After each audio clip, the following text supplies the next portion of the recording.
2 days after the death of Nelson Mandela, we're learning more tonight about how South Africa will mourn. Tomorrow will be a national day of prayer and reflection. Tuesday, we'll see an official memorial service with President and Mrs. Obama among those in attendance. And the state funeral will take place a week from tomorrow. But as Alan Pizzey reports from Johannesburg, the spontaneous tributes are already well underway. Flags at half-mast, books of condolence, the formal official expressions of mourning and remembrance are all across South Africa.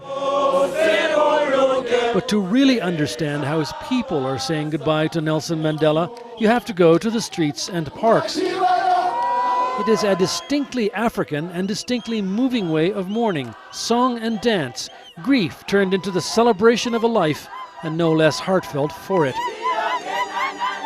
This form of mourning brings them in touch with just how much he changed this country, says CBS News consultant and prominent South African commentator Tim Modise.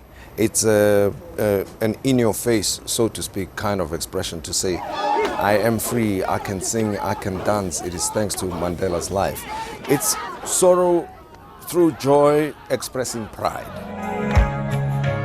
Every event in South Africa has become a tribute to Mandela, all the more poignant for not being planned as such, like this kids' sports day at a Johannesburg park. Mandela was in prison for longer than half the present population has been alive. They're known as the Born Frees. A few doors down from Mandela's old house in Soweto, Bruce and Lebo Lutaga feel their wedding was enhanced because, as they put it, the whole world will be here for Mandela's funeral. I feel honored. I mean, it's a very special day, although it's sad. It's a great loss indeed, but we'll always remember it.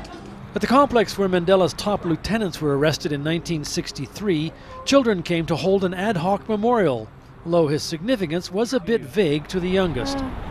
His face is on money?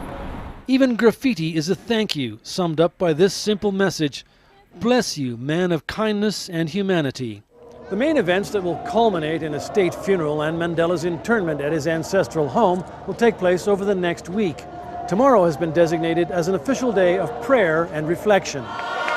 But for many here, that started the moment his death was announced, and they've been doing it ever since, each in their own way. Alan Pizzey, CBS News, Johannesburg.